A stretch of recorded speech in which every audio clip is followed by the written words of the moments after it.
이게 무슨 짓이야?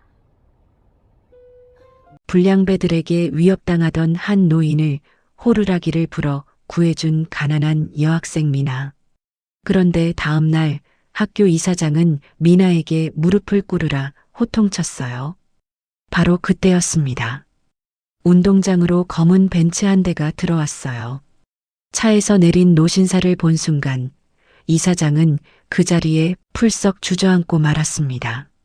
그런데 그 노인, 미나의 목에 걸린 작은 호루라기를 보자마자 눈물을 쏟았어요. 대체 그 작은 호루라기에 어떤 비밀이 숨겨져 있었던 걸까요? 50년 세월을 거슬러 올라가는 한편의 기적, 지금 시작합니다. 밤 11시가 가까워지는 시각이었습니다.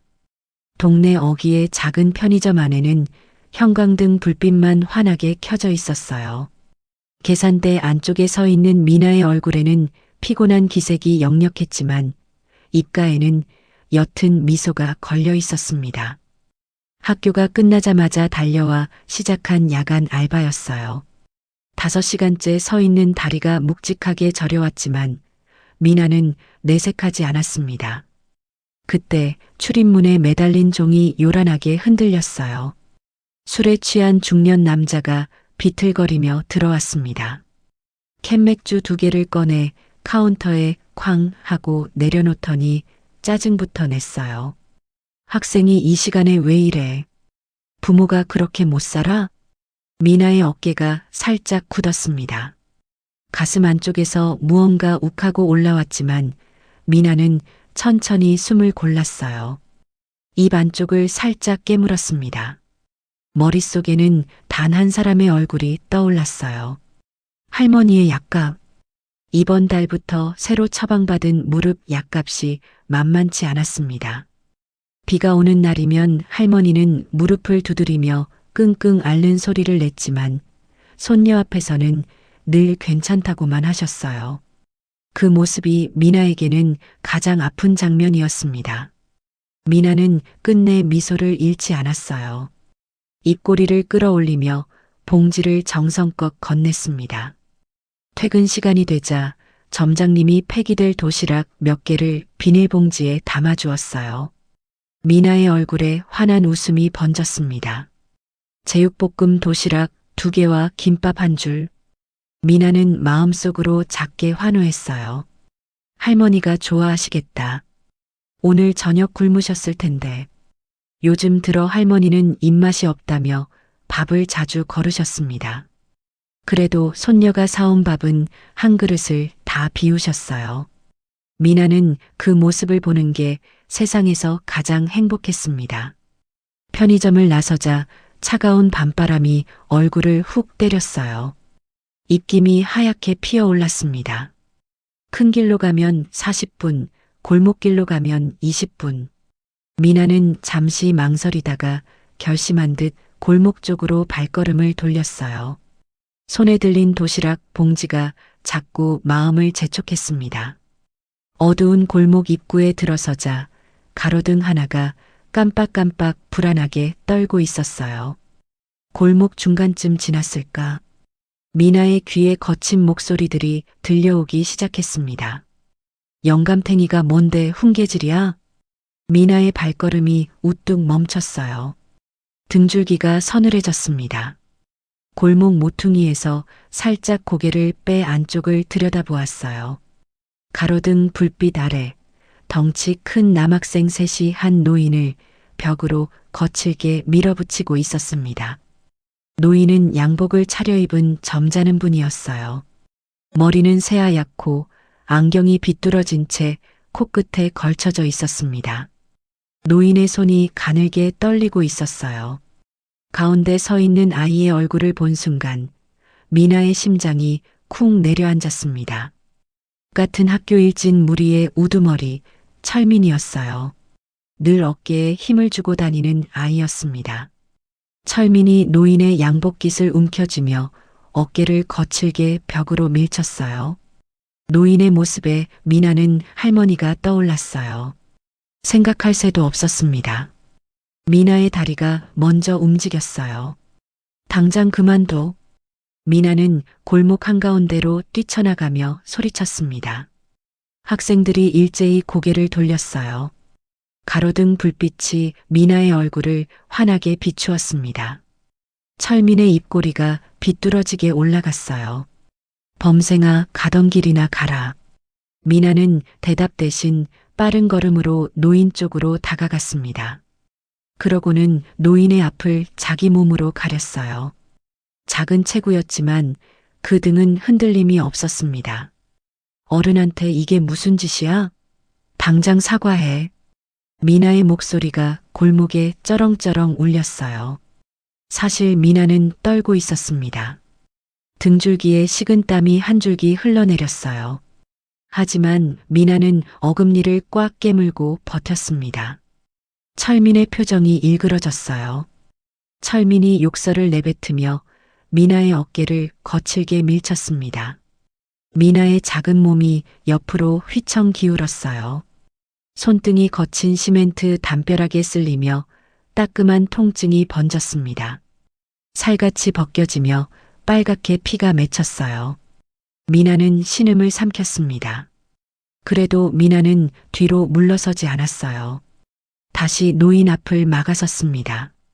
철민의 손이 다시 올라갔어요. 이번에는 정말로 미나의 뺨을 칠 것 같은 기세였습니다. 그 순간 미나의 머릿속에 할머니의 목소리가 떠올랐어요. 늦은 길에는 꼭 이걸 들고 다니라며 무슨 일 있으면 힘껏 불라고 하시던 그 말씀이요. 며칠 전 할머니가 손녀의 교복 주머니에 슬그머니 넣어주신 낡은 호루라기였습니다. 미나의 손이 빠르게 교복 주머니 속으로 들어갔습니다. 차갑고 단단한 금속의 감촉이 손바닥에 닿았어요. 미나는 호루라기를 꽉 움켜쥐고 입에 가져다 댔습니다. 그러고는 가슴 깊은 곳에서 끌어올린 숨을 한 번에 내뱉었어요. 삐익. 날카로운 소리가 좁은 골목을 가르고 퍼져나갔습니다. 그 소리는 마치 비명처럼 골목 양쪽 담벼락에 부딪혀 메아리쳤어요. 미나는 거기서 멈추지 않았습니다. 호루라기를 입에서 떼고 목청껏 외쳤어요. 도와주세요. 목이 찢어질 것 같았습니다. 한 번 더, 두 번 더 호루라기를 불었어요. 그 소리는 멈추지 않고 골목을 채웠습니다. 2층, 3층 창문에 하나둘 불이 켜지기 시작했어요.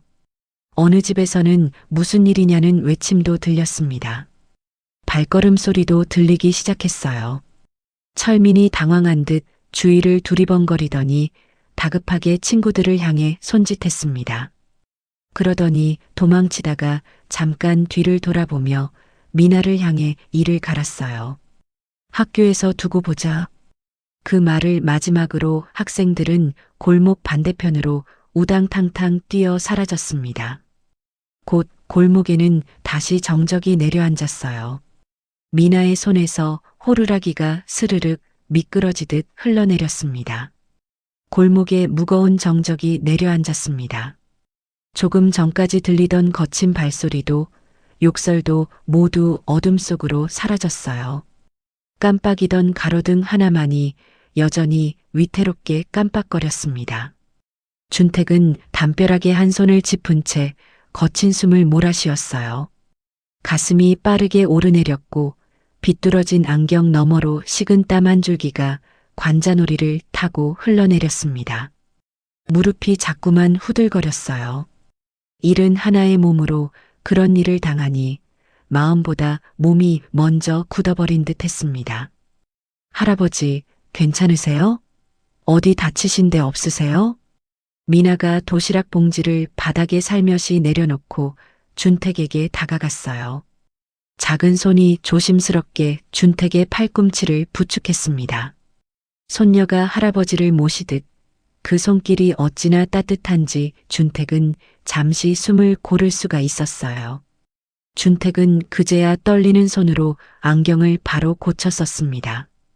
흐릿했던 시야가 또렷해지자 자기 앞에 선 작은 학생의 얼굴이 비로소 제대로 보였어요. 가로등 불빛에 비친 미나의 얼굴은 아직도 발갛게 상기되어 있었습니다. 그 작은 입가에는 분명한 미소가 걸려 있었어요. 자기 한몸 추스르기도 힘들 텐데 먼저 어른의 안위부터 묻는 그 마음이 준택의 가슴을 묵직하게 두드렸습니다. 준택은 천천히 양복 안주머니에 손을 넣었어요. 떨리는 손가락 끝에 두툼한 가죽 지갑이 잡혔습니다. 학생, 정말 고맙네. 자네 아니었으면 내가 오늘 큰일 날 뻔했네. 이거 얼마 안 되지만 받아주게. 미나는 깜짝 놀라며 두 손을 내저었습니다. 그러고는 도리어 준택의 양복에 묻은 먼지를 손바닥으로 살살 털어주었어요. 어깨와 소매에 묻은 흙자국을 정성스럽게 털어내는 그 손길은 꼭 손녀가 할아버지를 챙기는 듯 다정했습니다. 준택은 지갑을 든 채 그 자리에 굳어버렸어요. 평생을 살아오며 수많은 사람을 만났지만 자기에게 내민 돈을 이렇게 자연스럽게 못 본 척하는 사람은 처음이었습니다. 아니에요, 할아버지. 그런 거 안 받아도 돼요. 할아버지가 안 다치셔서 정말 다행이에요. 미나의 맑은 웃음에 준택은 잠시 말을 잃었어요. 가슴 어딘가가 뜨뜻해지는 것 같았습니다. 그때 가로등 불빛 아래로 무언가 빨간 것이 반짝하고 그의 시야를 찔렀어요. 미나의 손등이었습니다. 시멘트 담벼락에 쓸리며 살같이 벗겨진 자리에 피가 맺혀 있었어요. 그 작고 여린 손이 자기를 지키느라 다친 것이었습니다. 준택의 얼굴이 일그러졌어요. 가슴 한구석이 송곳에 찔린 듯 따끔했습니다. 이런 학생 손이 이렇게, 이거 빨리 약을 발라야 하는데. 준택이 양복 안쪽에서 손수건을 꺼내려 했지만 미나는 얼른 손을 등 뒤로 숨겼습니다. 그러고는 흐트러진 머리카락을 귀 뒤로 넘기며 옷매무새를 가다듬었어요. 이 정도는 괜찮아요. 집에 가서 약 바르면 돼요. 할아버지도 어서 들어가세요. 밤바람이 차요. 미나는 도시락 봉지를 다시 집어들고 가볍게 고개를 숙였어요. 그러고는 골목 안쪽으로 총총히 사라져갔습니다. 준택은 멀어지는 작은 뒷모습을 한참이나 바라보았어요. 작은 어깨가 도시락 봉지의 무게에 살짝 기울어 있었지만 그 걸음걸이는 흔들림이 없었습니다. 가슴팍에 매달려 있던 노란 명찰, 가로등 빛에 반짝 빛났던 그 명찰, 거기 또렷이 적혀 있던 세 글자, 이민아. 준택은 그 이름을 입속에서 천천히 굴려보았어요. 그러고는 가슴 깊은 곳에 깊이 깊이 새겨 넣었습니다. 같은 시각 미나의 낡은 집 대문 앞에서는 정내가 발을 동동 구르고 있었어요. 평소 같으면 벌써 들어왔을 시간이었습니다. 정내는 닳고 다른 카디건 자락을 자꾸만 여몄어요. 차가운 밤바람이 늙은 어깨를 자꾸 파고들었습니다. 그때 골목 끝에서 익숙한 작은 그림자가 나타났어요. 정내의 얼굴이 금세 환하게 펴졌습니다. 아이고, 우리 미나. 왜 이렇게 늦었어? 할미가 얼마나 걱정했는지 아니? 정내가 종종 걸음으로 달려와 손녀의 어깨를 감싸 안았어요. 미나는 할머니 품에 폭 안기며 환하게 웃었습니다. 할머니, 점장님이 도시락 주셨어. 얼른 들어가서 같이 먹자. 집 안으로 들어와 정내가 형광등을 켰어요. 노란 불빛이 좁은 마루를 환하게 비추는 순간 정내의 얼굴이 굳었습니다. 손녀의 손등이 빨갛게 부어올라 있었어요. 까진 살갗 위로 피가 거뭇하게 굳어 있었습니다. 정내의 입술이 파르르 떨렸어요. 정내의 가슴이 쿵 하고 내려앉았습니다. 미나야, 이게 무슨 일이야? 누가 내 새끼를 이렇게 만들었어? 정내의 거친 손이 미나의 손을 조심스럽게 받쳐들었어요. 눈가에 금세 눈물이 그렁그렁 맺혔습니다.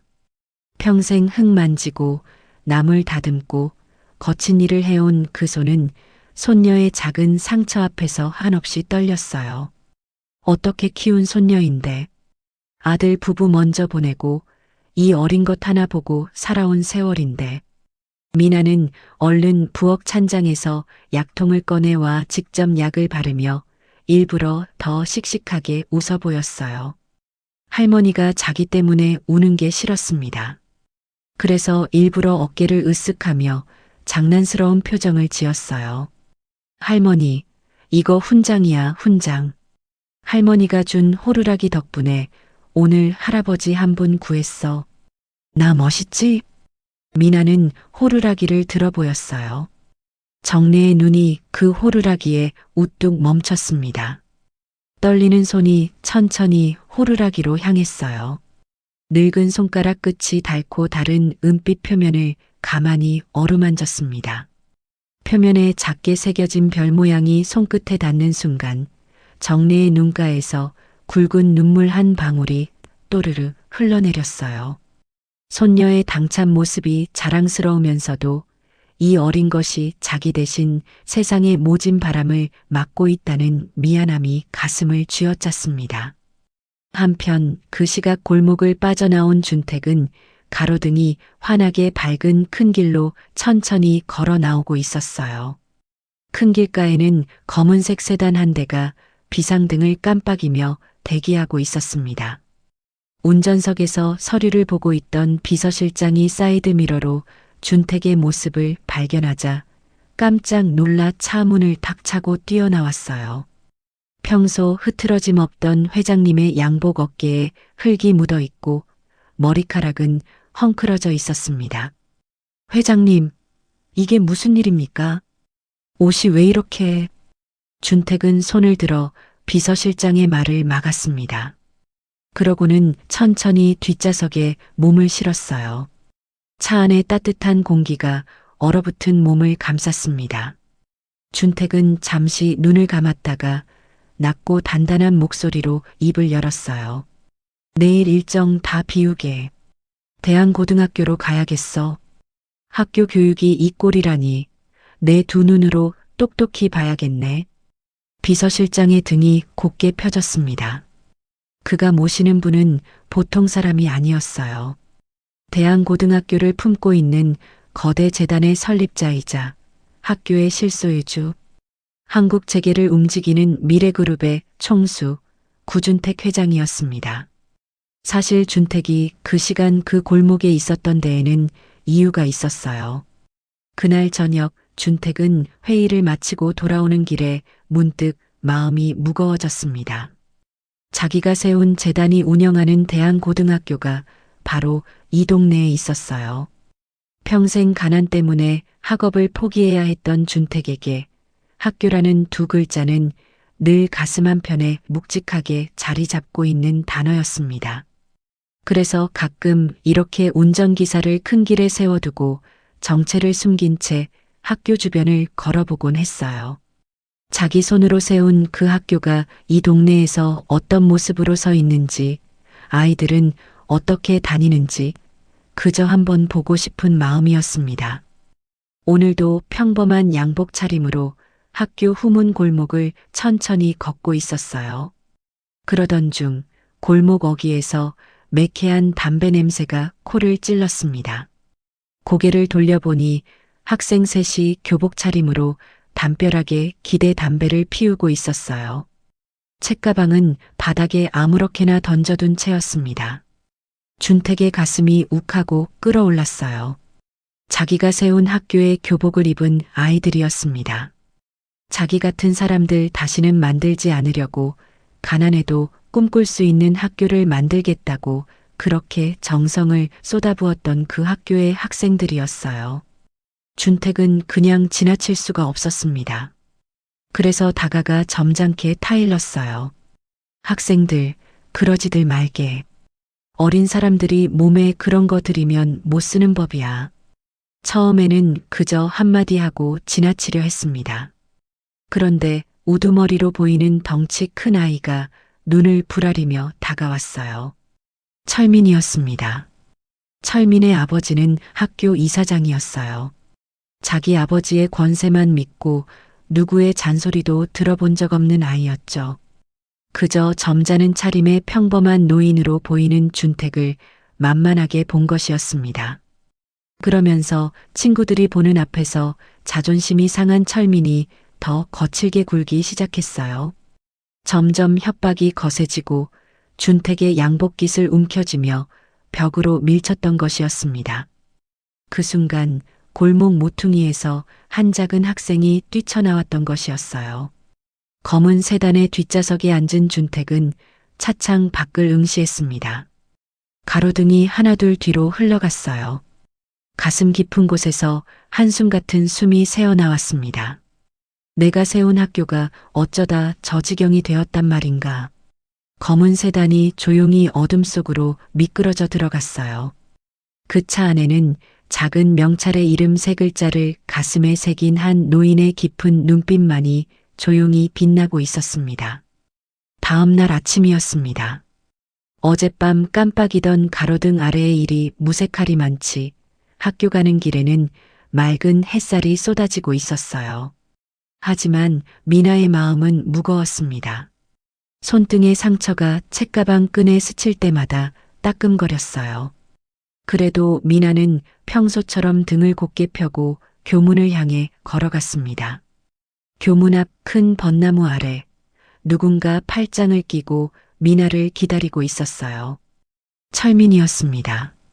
어젯밤 혼비백산 도망쳤던 그 모습은 온데간데 없고 친구 2명을 양쪽에 거느린 채 거만하게 턱을 치켜달고 있었어요.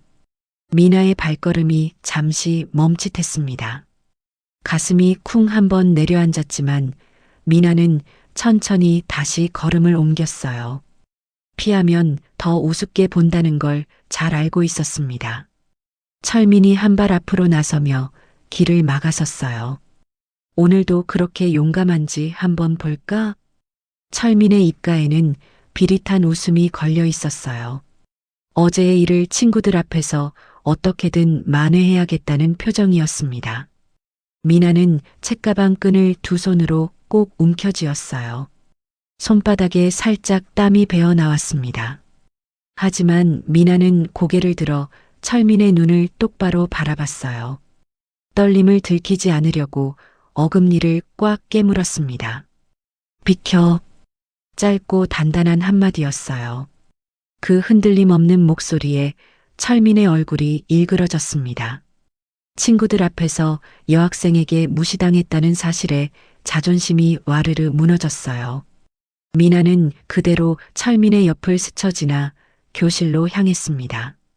등 뒤에서 철민이 욕설을 내뱉는 소리가 들렸지만 미나는 뒤돌아보지 않았어요. 철민의 얼굴이 일그러졌습니다. 친구들 앞에서 또다시 망신을 당한 셈이었으니까요.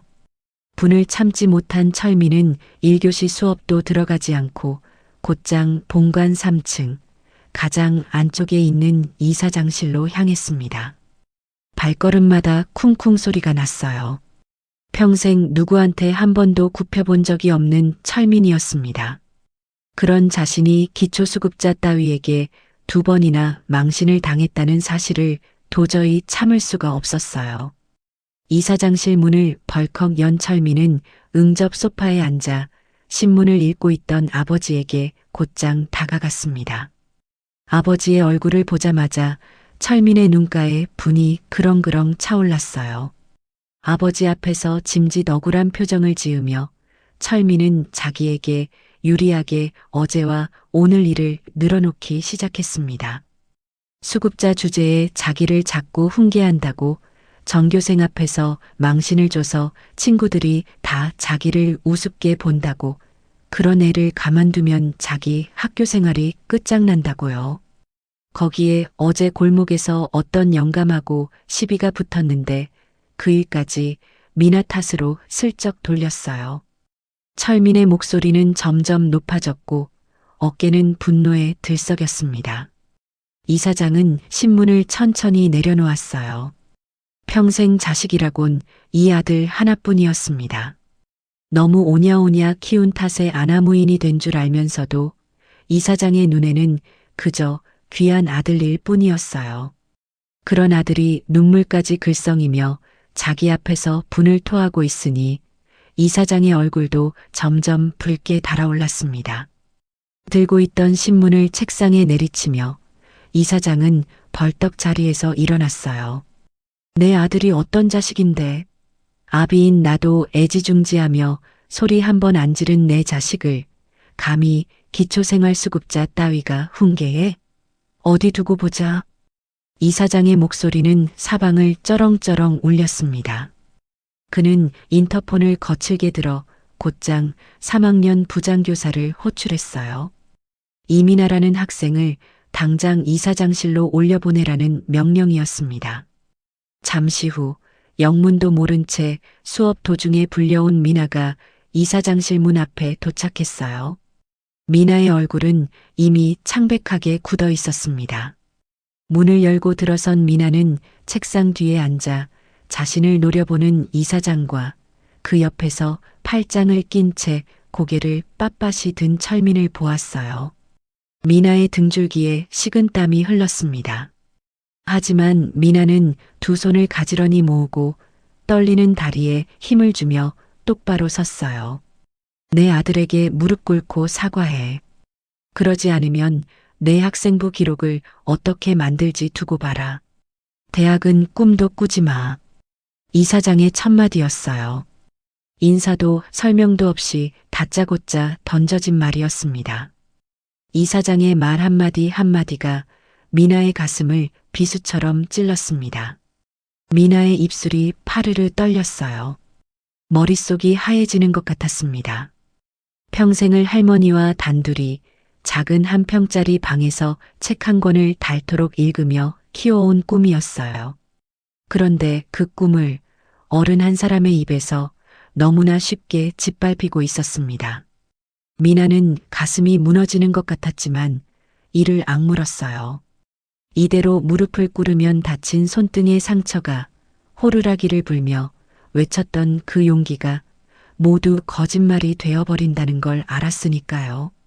미나는 떨리는 목소리로 그러나 또렷하게 어제 골목에서 있었던 일을 말하기 시작했습니다. 한 어르신이 위협당하고 있어서 도와드린 것뿐이라고요. 하지만 이사장은 미나의 말을 끝까지 듣지도 않았어요. 책상을 쾅 내리치며 더 큰 목소리로 호통을 쳤습니다. 어디 어른 앞에서 변명이냐고 거짓말로 빠져나갈 생각 말라고요. 그 호통 소리에 미나의 어깨가 움찔 떨렸어요. 눈물이 핑 돌았지만 미나는 이를 악물고 흘리지 않았어요. 바로 그때였습니다. 이사장실 문 바깥 복도에는 어느새 한 무리의 사람들이 조용히 서 있었어요. 가운데에는 단정한 코트를 차려입은 백발의 노신사가 있었습니다. 어제와는 전혀 다른 위험 있는 모습의 준택이었어요. 그의 양옆에는 비서실장과 수행원들이 그림자처럼 따라붙어 있었습니다. 준택은 더 이상 듣고 있을 수 없었어요. 코트 자락을 한번 가다듬고는 직접 손을 뻗어 이사장실 문을 거칠게 열어젖혔습니다. 쾅 하는 소리에 안에 있던 세 사람의 시선이 일제히 문 쪽으로 쏠렸어요. 준택은 차가운 눈빛으로 이사장과 철민을 천천히 훑어보았습니다. 그러고는 한 걸음 한 걸음 안으로 들어서며 낮지만 무게 있는 목소리로 입을 열었어요. 복도에서 듣자니 이사장이 학생에게 누명을 씌워 퇴학시키려 하더군. 이사장의 얼굴에 잠시 당혹감이 스쳤습니다. 노신사의 정체를 가늠하느라 미간을 찌푸렸어요. 그러나 철민은 그보다 먼저 입을 열었습니다. 어제의 굴욕이 떠올랐는지 비웃음 섞인 목소리로 함부로 말을 내뱉었어요. 어제 그 노인네잖아. 아빠, 이 영감이 바로 어제 그 영감이야. 순간 이사장의 시선이 노신사의 얼굴에 다시 닿았습니다. 그리고 다음 순간 이사장의 얼굴은 한순간에 사색이 되어버렸어요. 의자에서 튕겨나오듯 벌떡 일어선 이사장은 다리를 후들거리며 책상을 짚었습니다. 입술이 새파랗게 질려 떨렸어요. 회장님, 어찌 이곳에? 이사장은 허리를 거의 직각으로 꺾으며 굽실거렸어요. 등 뒤로 식은땀이 줄줄 흘렀습니다. 그 광경을 본 철민의 얼굴이 얼떨떨해졌어요. 자기 아버지가 저렇게 굽실거리는 모습은 태어나서 한 번도 본 적이 없었습니다. 어리둥절해하는 아들에게 이사장은 화를 내듯 속삭이며 설명했어요. 저분이 누구신 줄 아느냐고. 우리 학교 재단 설립자이자 실소유주이신 미래그룹 구준택 회장님이시라고. 그러니 빨리 인사 올리라고 닥달했습니다. 그 말이 떨어지는 순간 철민의 얼굴이 시뻘개졌다가 곧바로 사색이 되었어요. 두 손이 부들부들 떨리기 시작했습니다. 자기가 어젯밤 멱살을 잡고 벽으로 밀친 노인이 자기가 다니는 학교의 진짜 주인이었다니. 철민의 다리가 후들거리더니 그 자리에 풀썩 주저앉을 뻔했어요. 한쪽에 서 있던 미나도 어리둥절했습니다. 어제 그 평범한 양복 차림의 할아버지가 미래그룹 회장이라니 도무지 믿기지 않았어요. 준택은 그런 세 사람을 한 명씩 천천히 바라보았어요. 그러고는 이사장의 자리, 그 상석을 향해 천천히 걸어갔습니다. 누구의 허락도 구하지 않고 마치 원래 자신의 자리였던 것처럼 의자에 앉았어요. 가죽 의자가 묵직한 소리를 냈습니다. 준택은 책상 위에 두 손을 가지런히 올리고는 차가운 눈빛으로 이사장과 철민을 내려다보았어요. 준택의 입술이 천천히 열렸습니다. 그 목소리는 크지 않았지만 방 안의 공기를 단숨에 얼어붙게 만드는 무게가 있었어요. 이사장이 자기 자식 감싸느라 학생을 협박해? 내 학교 수준이 이 정도였나? 준택의 한마디 한마디가 못이 박히듯 사무실 공기에 박혔어요. 이사장의 어깨가 움찔움찔 떨렸습니다. 김 실장, 당장 재단 전면 감사 실시해. 비서실장이 짧게 대답하며 즉시 어딘가로 전화를 걸었어요. 이사장의 얼굴이 흙빛으로 변해갔습니다. 준택은 잠시 그 둘에게서 눈을 떼고 한쪽 구석에 가만히 서 있던 미나에게 시선을 옮겼습니다. 미나는 두 손을 가지런히 모은 채 여전히 어리둥절한 얼굴로 서 있었어요. 어제 자기가 구해드렸던 평범한 할아버지가 이런 분이었다니. 머릿속이 아직도 정리되지 않는 모양이었습니다. 준택의 표정이 한결 부드러워졌어요. 그는 자리에서 천천히 일어나 미나 쪽으로 다가갔습니다. 어제처럼 안주머니에 손을 넣어 두툼한 봉투를 꺼내 들었어요. 어제 골목에서는 약값이라는 명목으로 몇 장의 지폐였지만 오늘 꺼낸 봉투는 그것과는 비교가 되지 않을 만큼 두껍고 묵직했습니다. 준택은 그 봉투를 미나에게 내밀며 부드럽게 말을 건넸어요. 어제 일에 대한 정식 사례라고 받아두라고요. 미나의 시선이 그 두툼한 봉투에 잠시 머물렀습니다. 솔직히 마음이 흔들리지 않았다면 거짓말이었어요. 그 안에 든 돈이면 할머니의 약값과 다음 학기 학비까지 한꺼번에 해결할 수 있다는 걸 미나도 모를 리 없었습니다. 미나는 잠시 망설이는 듯 하더니 이내 작은 어깨를 곧게 펴고 고개를 들었어요. 그러고는 또렷한 목소리로 대답했습니다. 회장님, 마음만 받겠습니다. 저는 그저 어른이 위험에 처해 있어서 도와드린 것뿐이에요. 사례라니요. 그건 받을 이유가 없습니다. 미나의 목소리는 조금도 떨리지 않았습니다. 준택은 그 단단한 눈빛을 가만히 바라보았어요. 가슴 한쪽에서 따뜻한 기운이 천천히 차오르는 것을 느꼈습니다. 요즘 세상에 이렇게 단호하면서도 고든 아이가 또 있을까 싶었어요. 준택은 봉투를 다시 안주머니에 넣으며 옅은 미소를 지었습니다. 그러고는 미나에게 어서 교실로 돌아가라고 손짓했어요. 그날 저녁부터 미래그룹 본사 15층의 회장실은 분주해졌습니다. 준택이 지시한 대한고등학교 재단 전면 감사가 시작된 것이었어요. 외부 전문 회계법인이 즉시 투입되었고 학교의 모든 장부와 인사기록, 입찰 서류가 한 자루씩 박스에 담겨 본사로 옮겨졌어요. 이사장은 말 그대로 직위 해제 위기에 몰렸습니다. 그날 밤 이사장은 직접 차를 몰고 준택의 저택 앞에 도착했어요. 회장님을 한 번만 뵙게 해달라며 사정사정했습니다. 그러나 안에서 돌아온 대답은 차가웠어요. 회장님은 누구도 만나지 않으신다는 짧은 한마디뿐이었습니다. 이사장은 포기하지 않았어요. 차가운 시멘트 바닥에 그대로 무릎을 꿇고는 철문에 매달리듯 머리를 조아렸습니다. 1시간이 2시간이 흘러도 철문은 열리지 않았어요. 늦은 오후의 그림자가 길게 늘어지고 차가운 바람이 옷깃을 파고들었습니다. 평생 갑의 자리에서만 살아온 이사장이 처음 겪어보는 굴욕이었어요. 다음 날 아침 회장실. 준택은 통유리창 너머로 떠오르는 태양을 한참이나 바라봤어요. 그러고는 비서실장을 가까이 불러 놨고 묵직한 목소리로 명령했습니다. 그 아이 미나 학생을 보살펴야겠네. 단 본인이나 가족이 절대 알아채지 못하게 해. 자존심 강한 아이일세. 은혜를 베푼다는 모양새가 되면 그 아이가 더 다칠 거야. 비서실장은 짧게 고개를 숙이고 물러났어요. 그날 오후부터 비서실장은 학교에서 벌어진 일들을 낱낱이 조사해 나갔습니다. 며칠이 지나자 두툼한 보고서가 회장실 책상 위에 올라왔어요. 비서실장은 한 장 한 장 넘기며 보고했습니다. 이사장이 학교 시설 공사 입찰 과정에서 페이퍼 컴퍼니를 통해 빼돌린 돈이 수십억 대였어요.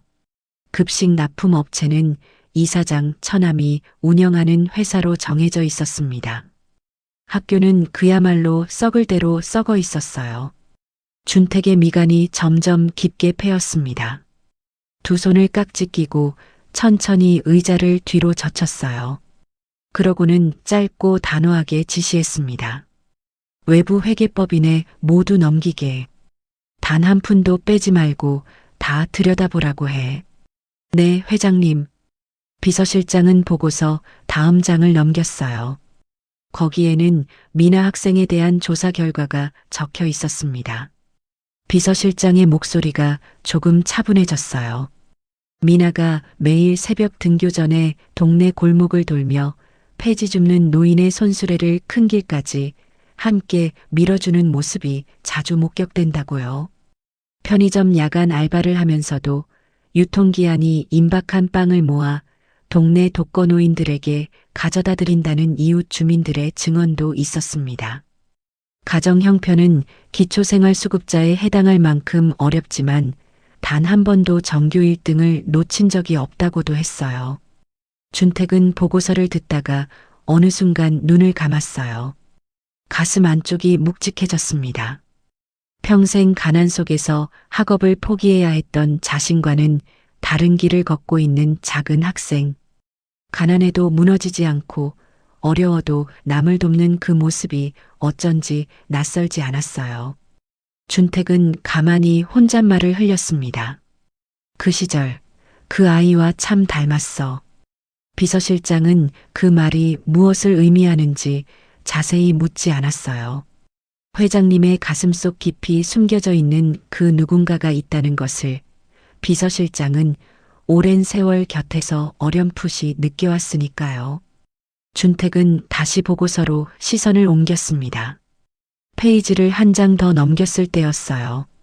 가족관계 항목 한 줄에 시선이 멈췄습니다.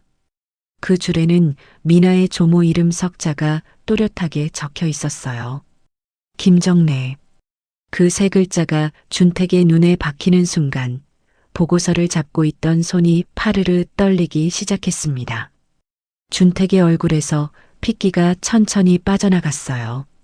보고서의 그 글자에 시선이 못 박힌 채 한참을 움직이지 못했습니다.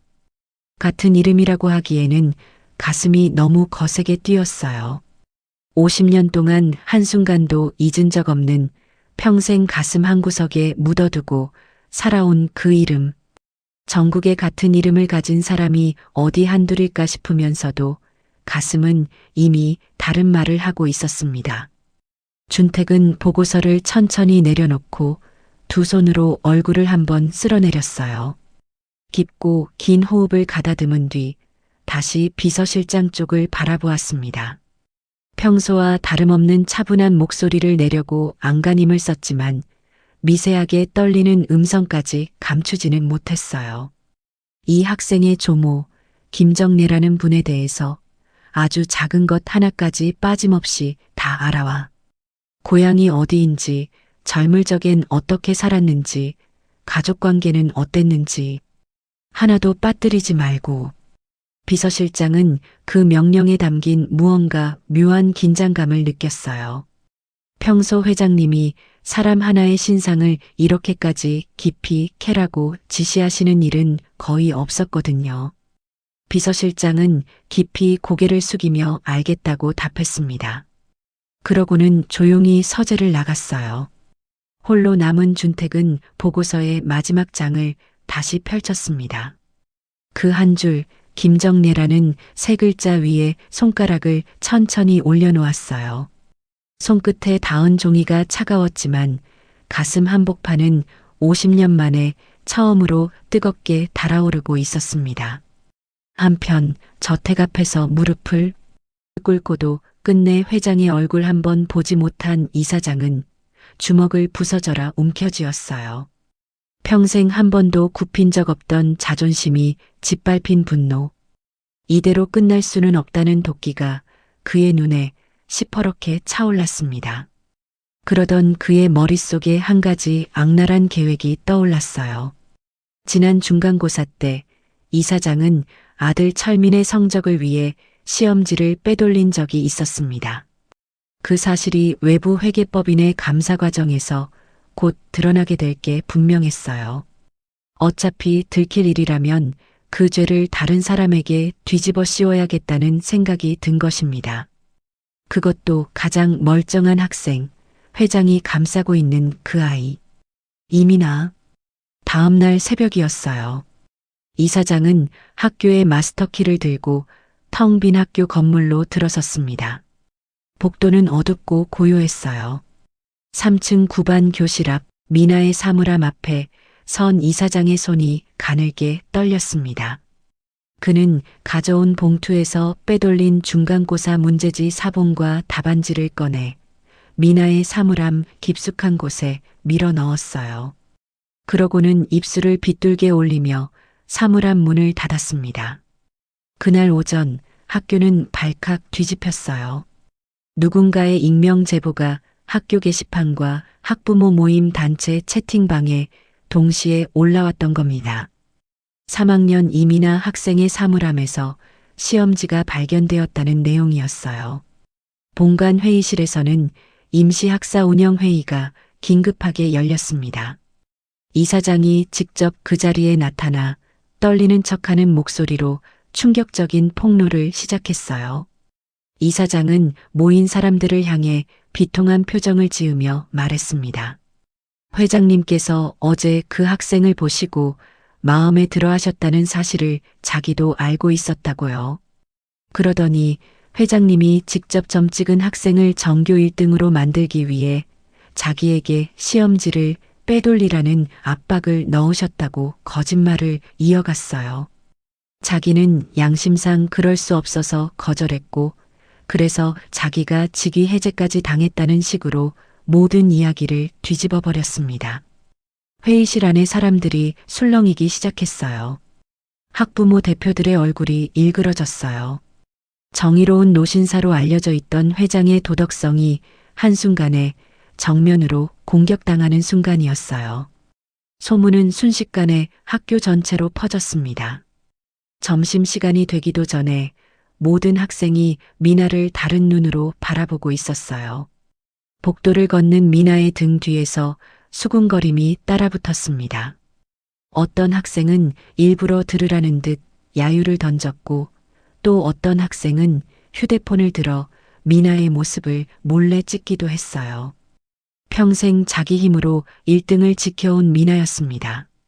그런데 한순간에 부정으로 1등을 차지한 아이가 되어버린 거예요. 미나는 복도 한가운데에 멍하니 서 있었습니다. 손에 들고 있던 책 한 권이 툭 떨어져 바닥에 둔탁한 소리를 냈어요. 누군가가 그 책을 발로 슬쩍 차고 지나갔습니다. 미나의 입술이 새파랗게 질려 떨렸어요. 다리에 힘이 풀려 그 자리에 주저앉을 것만 같았습니다. 그동안 자기를 괴롭혔던 모든 가난도, 부모 없이 자란 외로움도 이런 식으로 무너진 적은 없었어요. 미나는 화장실 한쪽 구석에 들어가 두 손으로 입을 틀어막았습니다. 소리내어 울 수도 없었어요. 어깨가 들썩이며 굵은 눈물이 손등 위로 뚝뚝 떨어졌습니다. 어제까지만 해도 자기가 옳다고 믿었던 모든 것들이 한순간에 거꾸로 뒤집혀버린 기분이었어요. 그 시간 준택은 자신의 사무실에서 비서실장의 긴급 보고를 받고 있었습니다. 학교 안에서 벌어지고 있는 모든 일을 들은 준택의 입꼬리에 차가운 미소가 떠올랐어요. 평생 산전수전을 다 겪으며 거대 기업을 일군 사람이었습니다. 이런 식의 어설픈 반격에 흔들릴 그가 아니었어요. 준택은 곧장 차를 몰고 학교로 향했습니다. 이번에는 어제처럼 조용한 등장이 아니었어요. 검은 세단들이 줄지어 학교 정문으로 들어섰고 양복을 차려입은 수행원들이 회장님의 뒤를 따랐습니다. 학교 안의 분위기는 단숨에 다시 얼어붙었어요. 준택은 가장 먼저 화장실 앞에 서 있던 미나를 찾아냈습니다. 눈물 자국이 가득한 얼굴로 고개를 숙이고 있는 미나를 보자 준택의 가슴이 뭉클하게 흔들렸어요. 그는 천천히 다가가 한쪽 무릎을 살짝 굽혀 미나와 눈높이를 맞추었습니다. 그러고는 부드럽지만 단단한 목소리로 입을 열었어요. 미나 학생, 진실은 소리보다 힘이 세단다. 나를 믿어라. 미나는 천천히 고개를 들었습니다. 눈물에 젖은 눈으로 준택을 올려다보았어요. 그 깊은 눈빛 속에 흔들림이라곤 한 점도 없다는 것을 미나는 분명히 보았습니다. 준택은 미나를 진정시키고는 곧장 본관 대강당으로 향했습니다. 임시학사 운영회의가 열리고 있던 그 자리였어요. 회장님이 직접 등장하자 회의실 안은 단숨에 조용해졌습니다. 이사장의 얼굴이 한순간에 굳었어요. 회장이 이렇게 빨리 그것도 직접 모습을 드러낼 줄은 몰랐던 겁니다. 준택은 단상 한가운데에 천천히 올라섰어요. 그러고는 비서실장이 들고 온 노트북을 단상 위에 펼쳤습니다. 강당의 큰 화면이 곧 켜졌어요.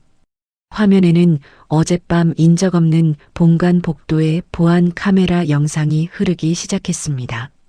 영상 속에는 이사장이 마스터키를 들고 사물함 구역으로 들어서는 모습이 또렷하게 담겨 있었어요. 카메라는 이사장의 얼굴을 정면으로 잡고 있었습니다.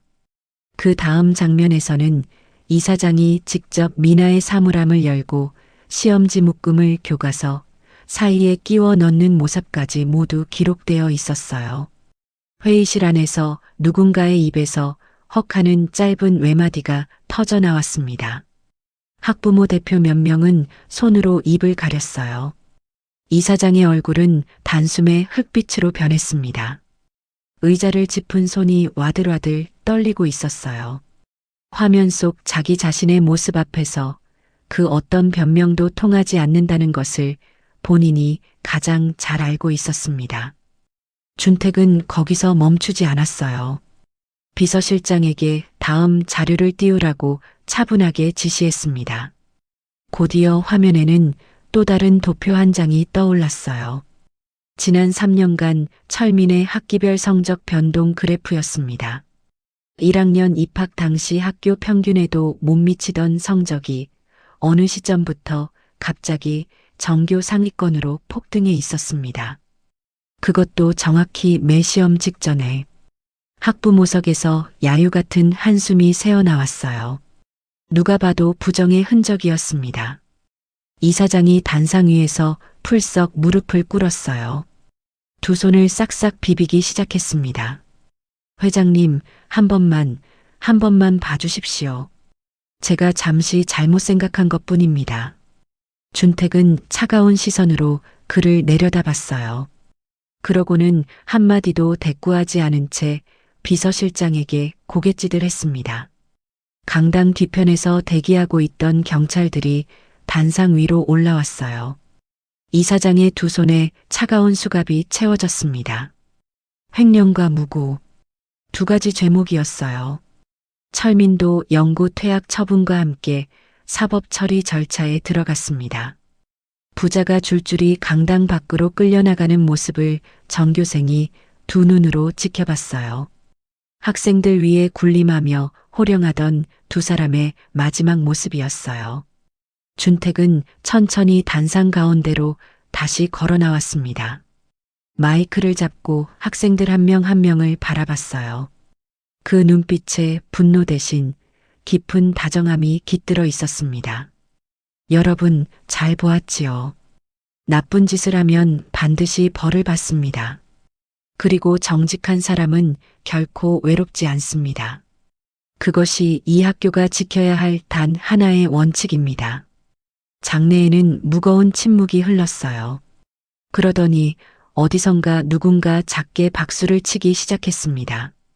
박수 소리는 점점 커졌어요. 학생들이 한 명씩 또 한 명씩 일어섰습니다.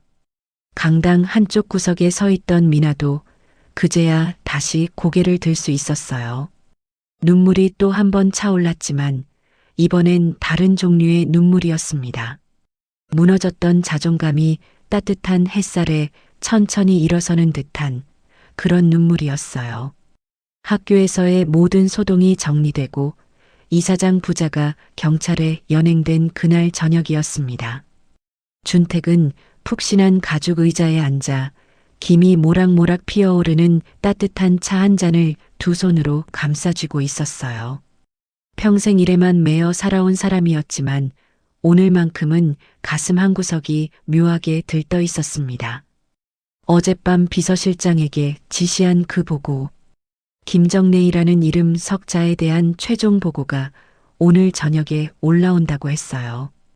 회장님, 보고 드리겠습니다. 비서실장이 두툼한 갈색 봉투 하나를 들고 들어왔어요. 평소처럼 깍듯한 자세였지만 그의 눈빛은 어딘가 조심스러웠습니다.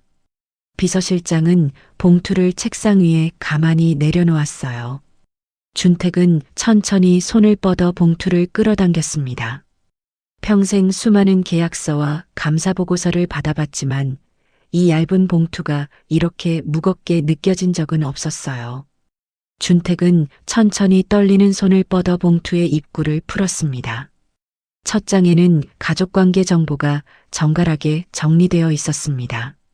김정래, 71, 출생지와 가족관계, 그리고 살아온 이력이 빼곡히 적혀 있었어요. 준택의 눈동자가 한 줄 한 줄을 따라 천천히 내려갔습니다. 그러다가 한 페이지에서 그의 손이 멈췄어요. 그 페이지에는 사진 한 장이 클립으로 끼워져 있었습니다.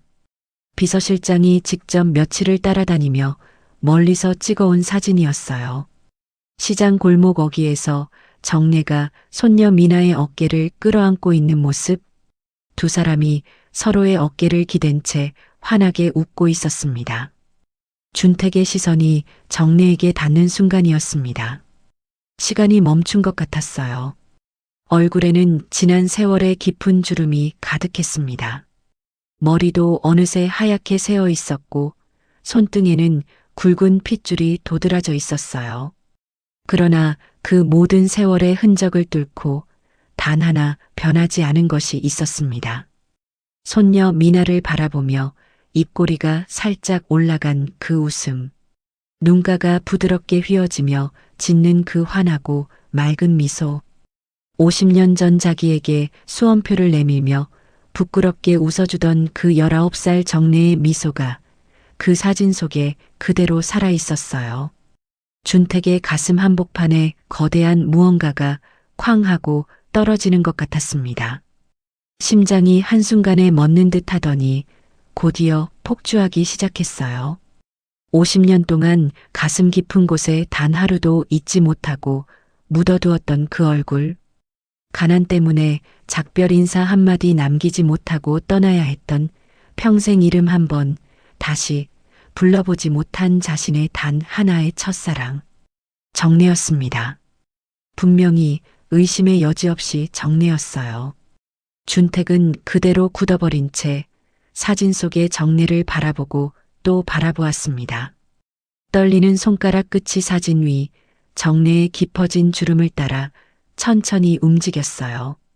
그 주름 한 줄 한 줄이 곧 정례가 자기 없이 견뎌온 50년의 세월이라는 것을 준택은 가슴이 찢어지도록 깨달았습니다. 자기가 거대한 기업을 일구며 호화로운 응접실에 앉아 있는 동안 정례는 시장 좌판에서 나무를 다듬으며 손녀 하나를 키우고 있었던 거예요. 준택의 두 눈에서 굵은 눈물 한 방울이 툭 떨어졌습니다. 사진 위로 떨어진 그 눈물이 둥근 자국을 남겼어요. 평생 누구 앞에서도 흘려본 적 없는 눈물이었습니다.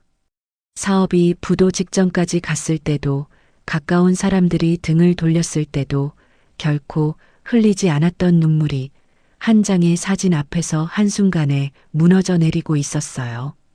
준택의 입술이 파르르 떨렸습니다. 가슴 깊은 곳에서 평생 참아왔던 오열이 천천히 차오르기 시작했어요. 준택은 한 손으로 입을 틀어막았지만 그 사이로 새어나오는 흐느낌은 끝내 막지 못했습니다. 어깨가 들썩이고 가슴이 무너져 내렸어요. 찾았다. 찾았다, 정례야. 죽기 전에 널 다시 보는구나. 50년이라는 세월의 한이 그 한마디에 모두 담겨 있었습니다. 평생 천하를 호령해온 노신사의 등이 그 어느 때보다 작고 외롭게 보였어요. 준택은 사진을 가슴에 꼭 끌어안고는 한참을 그렇게 흐느꼈습니다. 어디선가 잘 살고 있기만을 빌었던 그 사람이 이렇게 가까운 곳에서 그 모진 세월을 견뎌내고 있었다는 사실에 가슴이 미어졌어요. 얼마쯤 시간이 흘렀을까? 준택은 손등으로 눈가를 훔치며 다시 사진을 들여다봤어요. 그러다가 그의 시선이 사진 속 또 다른 곳에 가서 멈췄습니다. 정례의 옆에 꼭 붙어 서 있는 손녀 미나. 그 작은 가슴팍에 무언가 반짝이는 것이 걸려 있었어요. 준택의 호흡이 갑자기 멎었습니다. 은빛으로 작게 빛나는 그것. 호루라기였어요. 어디선가 본 듯한 익숙한 모양의 호루라기였습니다. 준택은 떨리는 손으로 책상 서랍을 열었어요. 사진을 확대해 볼 돋보기를 꺼냈습니다. 두꺼운 돋보기 너머로 사진을 비춰보는 그의 손이 가늘게 떨렸어요. 그 작은 은빛 표면에는 분명히 무언가가 새겨져 있었어요. 투박하고 어설픈, 그러나 한눈에 알아볼 수 있는 작은 별 모양이었습니다. 한쪽으로 살짝 비뚤어진 그 별의 모양은 어느 공장에서 찍어낸 것이 결코 아니었어요. 누군가가 손으로, 그것도 솜씨가 서툰 손으로 직접 새긴 흔적이 분명했습니다. 준택의 호흡이 한순간에 멎었어요. 손에 들고 있던 돋보기가 가늘게 떨렸습니다. 그 비뚤어진 별의 모양을 준택은 50년이 지난 지금까지도 결코 잊지 못하고 있었어요. 다른 누구도 아닌 자기 자신의 손으로 떨리는 마음으로 한 줄 한 줄 새겨 넣었던 그 사랑의 징표였습니다. 준택은 사진을 가슴에 끌어안은 채 한참을 그 자리에서 움직이지 못했습니다. 사진 속 정례의 얼굴, 그리고 손녀의 목에 걸린 그 작은 호루라기. 두 가지가 한꺼번에 가슴 한복판을 두드리자 50년 전의 기억이 마치 어제 일처럼 또렷하게 되살아났어요. 서재의 어둠 속에서 준택의 눈은 천천히 감겼습니다.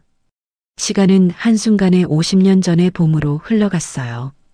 충청도 시골 어느 작은 마을. 마을 어귀에는 수십 년을 그 자리에 서 있던 큰 산사나무 한 그루가 있었어요. 봄이면 하얀 꽃이 흐드러지게 피고 가을이면 붉은 열매가 가지마다 매달리던 그런 나무였습니다.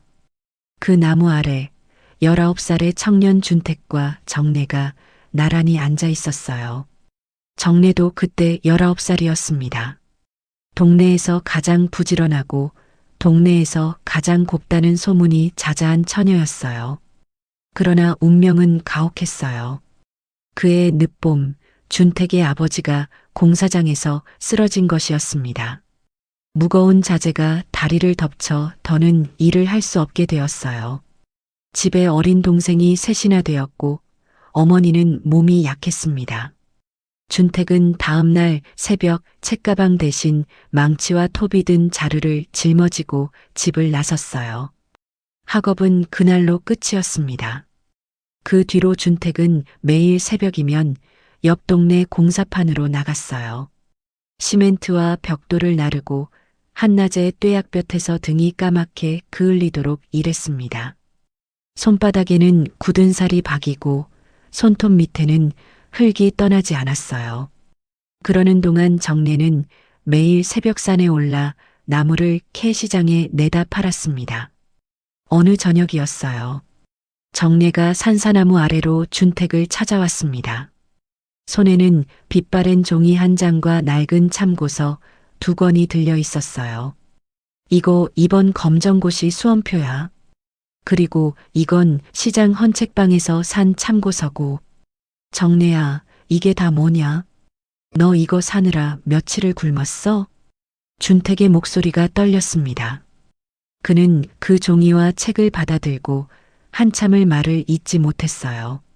정래가 매일 새벽부터 산을 오르내리며 캔 나무를 시장 한 구석에서 1푼, 2푼 모아 사온 것이었습니다. 정래의 손등을 본 준택의 눈가가 시뻘개졌어요. 거친 일에 닳고 다른 그 손은 동네에서 가장 곱다고 소문났던 정래의 손이라고는 도저히 믿기지 않을 정도였습니다. 준택은 정래의 손을 2손으로 가만히 감싸 잡았어요. 그러고는 손등에 입술을 가져다 대며 떨리는 목소리로 말했습니다.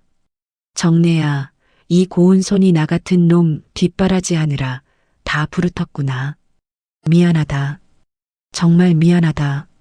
정래는 고개를 가로저으며 도리어 환하게 웃었어요. 가난해도 그 웃음만큼은 마을에서 가장 환했습니다. 그 웃음을 본 준택은 차마 흘리지 못한 눈물을 가슴 깊이 삼켰어요. 그러던 어느 날 준택은 첫 월급을 받았습니다. 봉투에 든 그 돈은 식구들 약값으로 거의 다 사라졌지만 준택은 그 와중에 단돈 몇 푼을 따로 떼어두었어요. 그리고 시장 한 구석 작은 잡화점에서 은빛으로 반짝이는 호루라기 하나를 샀습니다. 그날 밤 준택은 작은 조각칼 하나를 들고 호루라기 표면을 깎기 시작했어요. 5 모서리의 별. 어설프지만 정성스럽게 한 획 한 획 새겨 넣었습니다. 손가락 끝이 몇 번이나 베었지만 멈추지 않았어요. 그 별 안에는 너를 영원히 지키겠다는 청년 준택의 모든 마음이 담겨 있었습니다. 다음 날 저녁 다시 산사나무 아래에서 준택은 정래에게 그 호루라기를 목에 걸어 주었어요. 정래에 가는 목 위에서 호루라기가 작게 흔들렸습니다. 정래가 고개를 갸웃하며 그게 뭐냐고 물었어요. 위험할 때 불어. 어디에 있든 이 소리를 듣고 내가 너를 찾아갈게. 정래는 고개를 끄덕이며 새끼손가락을 내밀었어요. 2 사람은 산사나무 아래에서 손가락을 걸어 영원을 약속했습니다. 그 봄밤의 약속은 어린 2 사람에게는 1000년이 가도 변하지 않을 단단한 맹세였어요. 그러나 그 약속이 깨지는 데에는 며칠이 걸리지 않았어요. 한 주 뒤 준택의 아버지가 갑작스럽게 세상을 떠난 것이었습니다. 그리고 그날 밤 빚쟁이들이 집으로 몰려왔어요.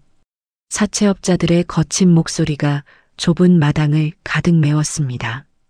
어머니는 어린 동생들을 끌어안고 떨었어요. 어딘가로 도망치지 않으면 식구들이 어떻게 될지 모르는 상황이었습니다. 그날 밤 준택의 가족은 옷가지 몇 점만 챙긴 채 야반도주하듯 마을을 떠났어요.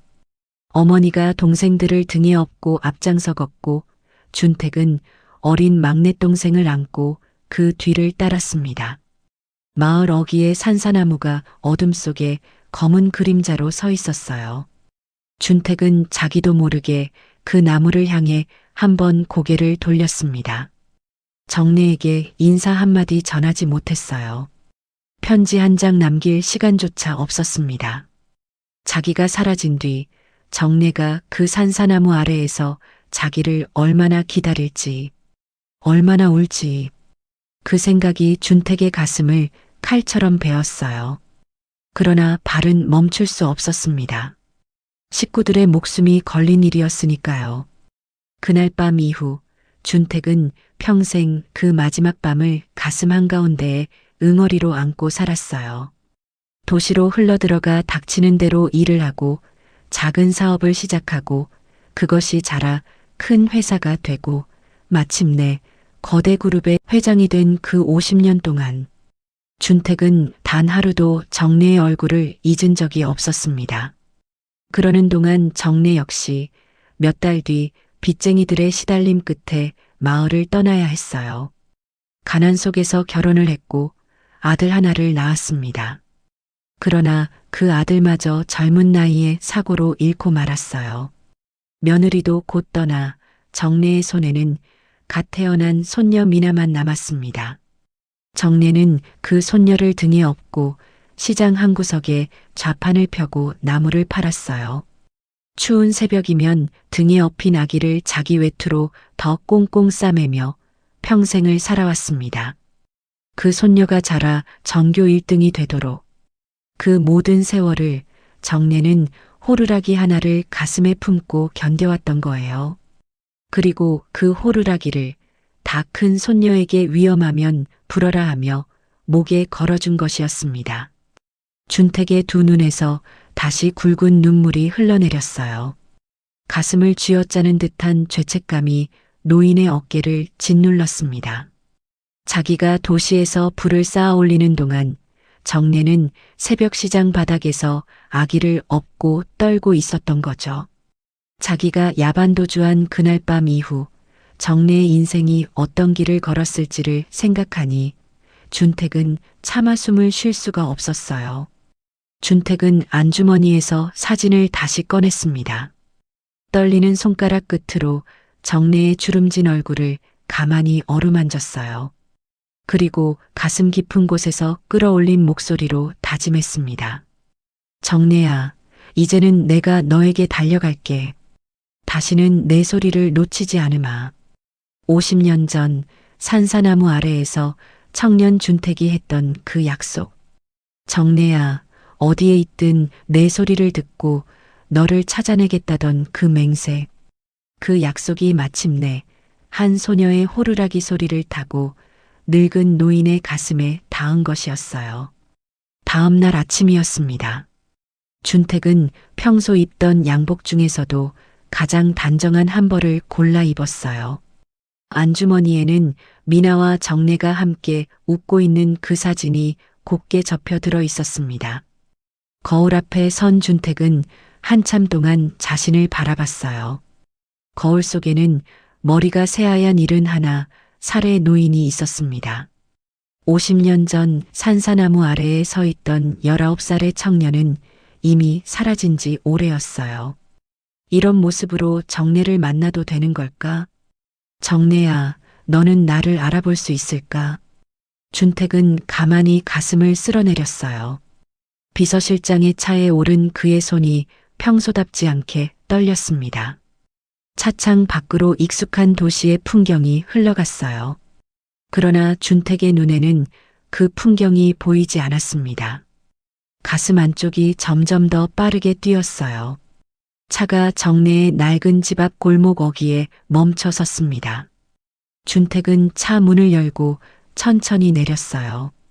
비서실장에게는 잠시 차에서 기다리라고 손짓했습니다. 이 순간만큼은 50년 전의 청년 준택으로 돌아가 정례 앞에 서고 싶었어요. 발걸음이 무거웠습니다. 평생 수많은 회의장과 협상장에 들어섰던 그 다리가 오늘은 좁은 골목길 하나를 걸어가는 것조차 힘들었어요. 한 걸음 한 걸음 옮길 때마다 50년의 세월이 발목에 매달리는 것 같았습니다. 골목 끝 낡은 슬레이트 지붕에 작은 한옥 한 채가 보였어요. 살짝 열린 대문 틈으로 마당 안쪽이 보였어요. 그 순간 준택의 숨이 한 박자 멈췄습니다. 마당 한가운데 놓인 평상 위에 한 노인이 등을 보인 채 다소곳이 앉아 있었어요. 무릎 위에는 시장에서 팔다 남은 듯한 시든 나물 한 무더기가 놓여 있었고 그 작은 손은 시들어 누렇게 변한 잎을 한 장 한 장 골라내고 있었습니다. 그 뒷모습이었어요. 50년 동안 단 한순간도 잊은 적 없는 그 어깨선이었습니다. 비록 구분 등 위로 흰머리가 가득했지만 한쪽으로 살짝 기울인 그 고개의 각도, 무언가에 몰두할 때면 어깨가 가만히 들썩이던 그 버릇. 그 모든 것이 50년 전 산사나무 아래에서 책장을 넘기던 정례의 그 모습 그대로였어요. 준택의 가슴이 한순간에 무너져 내렸습니다. 발걸음이 그 자리에 못 박힌 듯 떨어지질 않았어요. 50년 동안 가슴 안에 담아두었던 그리움이 한꺼번에 발목을 휘감고 올라오는 것 같았습니다. 준택은 대문 앞에 그렇게 한참을 서서 그 작고 굽은 뒷모습을 바라보고 또 바라보았어요. 두 눈에는 어느새 굵은 눈물이 차오르고 있었습니다. 준택의 입술이 천천히 열렸어요. 50년 동안 가슴 속에서 수천 번, 수만 번도 더 불러왔던 그 이름이었습니다. 정례야. 목소리는 끝내 제대로 나오지 못하고 가슴 안에서 갈라졌어요. 50년이라는 세월이 목구멍을 막아선 듯 준택은 그 한마디조차 온전히 내뱉을 수가 없었습니다. 눈시울이 순식간에 붉어졌어요. 가슴이 미어지는 것을 참지 못하고 준택은 떨리는 손으로 천천히 대문을 밀었습니다. 그 소리에 정례가 손을 멈추고 천천히 고개를 돌렸습니다. 처음에는 그저 의아한 표정이었습니다. 단정한 정장 차림의 백발 노신사가 어쩐 일로 자기 같은 사람의 집에 찾아왔는지 짐작이 되지 않는 모양이었어요. 정례는 옷매무새를 가다듬으며 천천히 자리에서 일어섰습니다. 그러나 다음 순간이었어요. 정례의 시선이 노신사의 두 눈에 가만히 닿았습니다. 그 깊고 그윽한 눈빛이 정례의 가슴 한복판을 단숨에 꿰뚫었어요. 50년이라는 긴 세월이 한순간에 무너지는 소리가 정례의 귓가에 들리는 듯 했습니다. 정례의 얼굴에서 핏기가 천천히 빠져나갔어요. 입술이 새파랗게 질려 떨리기 시작했습니다. 세월은 분명 두 사람의 얼굴 위에 깊은 자국을 남겨두었어요. 머리는 하얗게 새었고 얼굴에는 주름이 가득했으며 등은 둘 다 약간씩 굽어 있었습니다. 그러나 그 모든 세월의 흔적을 뚫고도 단 하나 변하지 않은 것이 있었어요. 50년 전 산사나무 아래에서 자기를 바라보던 그 깊고 따뜻한 그 눈빛만은 단 한 점도 변하지 않은 채 그 자리에 그대로 있었습니다. 정례의 손이 와들와들 떨리기 시작했어요. 무릎 위에 놓여있던 나물 바구니가 천천히 기울어졌습니다. 정례 본인은 그 사실조차 알아차리지 못했어요. 다음 순간 바구니가 평상 아래로 툭 떨어졌습니다. 시든 나물들이 흙바닥 위로 흩어졌어요. 그러나 정례의 시선은 단 한순간도 노신사에게서 떨어지지 않았습니다.